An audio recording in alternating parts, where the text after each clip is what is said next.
Distinguished ladies and gentlemen, please join me to welcome the Right Honourable Professor Mike Oquaye to deliver his address. Thank you very much, Madam, for your kind words. Distinguished Chair, members of the Council of State, Pro-Vice Chancellor of the University of Ghana, Council members, representative of the Chief Justice, Professor Ni Ashikote, members of Convocation, University of Ghana, professors, academics, lovers of learning, Professor Adai Mensah, Professor Adai, Professor Jangba, Professor Mrs. Merenda Greenstreet, whose husband taught me public administration in this university, and an old-timer for this very occasion that we are celebrating, Registrar of the University, Provost College of Education, Ministers, MPs, the Leader of Parliament, Nana Dr. J. Mensah Bonsu, MP, members of the Diplomatic Corps, other members of Parliament and ministers, Nime, Name, members of think tanks, media personnel, all attendees and participants, some of whom have been regular participants of the school for decades. Distinguished ladies and gentlemen,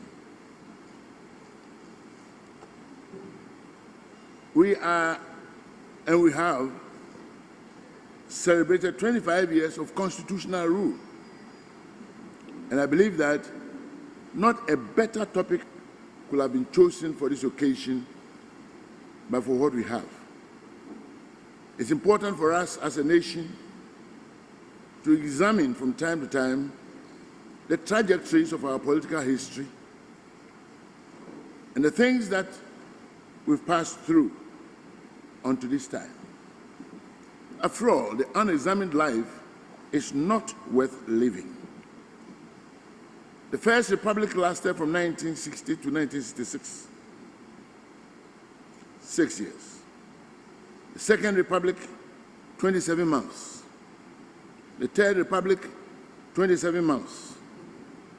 The Fourth Republic has chalked 25 years.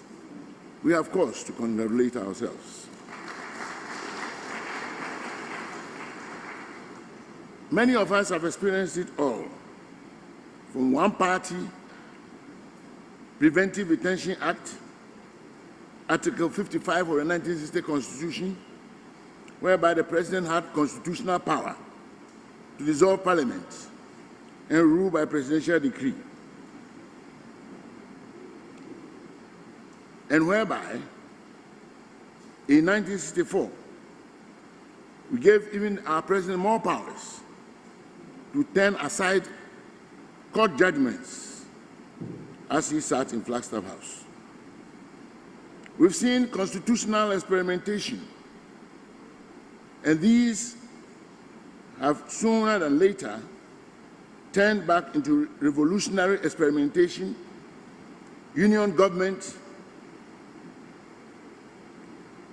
a government of People's Defense Committees and People's Courts, revolutionary justice of all dimensions, the killing of judges, virtually as an official policy of letting the blood flow.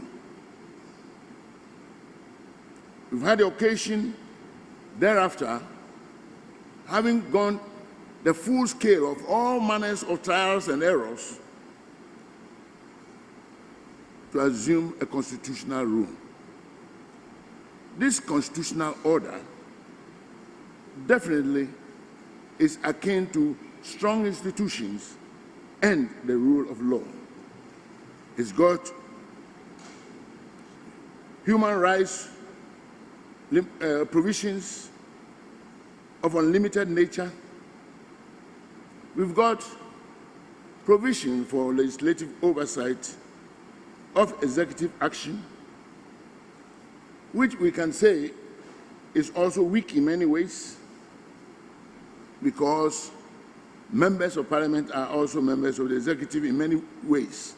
And particularly, it becomes more of an apparent success of a politician to become a minister rather than to become a member of parliament. And for the member to seek not the eye of the speaker, but the eye of the president.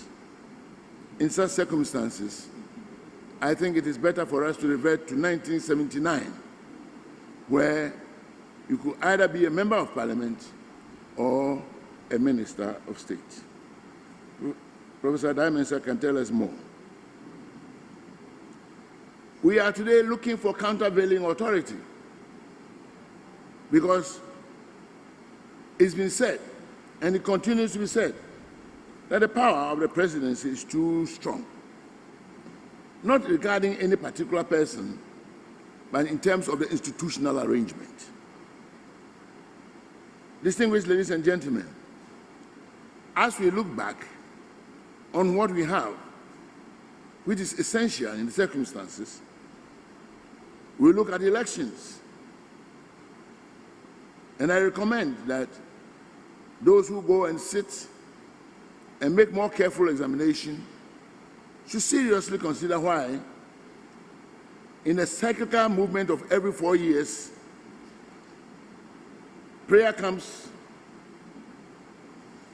et cetera, become the order of the day as we pray unto the living God to save us from any catastrophe as we face elections.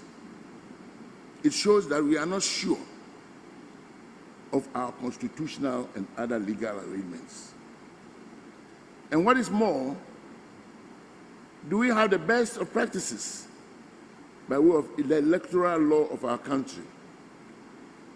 I have said, and I continue to say, that our laws are very, very porous in this regard.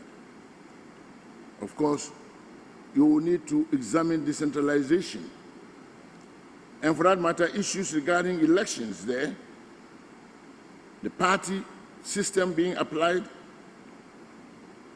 the influence of money on elections generally, and what area really concerns me very, very much, which I trust you are seriously going to examine, are matters relating to gender. Today, by global standards, Ghana is in the last 5th category, globally speaking, of women representation in parliament. And we cannot compare ourselves in any way with Rwanda, for example. Ghanaians deserve better than that. And even as the affirmative action law is before parliament now, I think it's good for us to examine it carefully and come out with ideas as to maximize the political influence of women in our dear nation. It is my wish that we should have special seats created for women to contest alone, so as to give them an opportunity to come to parliament. It is my suggestion that the political parties must also have quotas for women in this regard. And as for the district assemblies, the 1/3 of members reserved for the presidents at any given time should now be reserved for women only. Distinguished ladies and gentlemen, as we speak about constitutional reform, we may want to examine, as we come to discuss in detail, whether really we need not take steps to have certain clauses amended as soon as possible. And if I may respond to the challenge of the distinguished speaker this morning, I want to say that the first situation started on the wrong foot, and that is why we didn't get anywhere. The Constitution emanates from the people. The people's representatives are in parliament. It should have started from that angle. And for that matter, it is very, very important for us all to know and to apply the various parameters of the various powers of state as well illustrated in our Constitution. This is the way for us to move forward. Distinguished ladies and gentlemen, with regard to matters of corruption, judiciary, the civil service, etc., I've had the privilege to present a paper which I will want that members who would participate in this school will all have copies of. It will be useful for us to discuss even further in this regard through email and other modern techniques, so that in the final analysis we'll have come to some good conclusion. It's a privilege for me, therefore, at this stage, to declare on behalf of the University of Ghana, my alma mater, and on behalf of all of us, this school duly open. Thank you.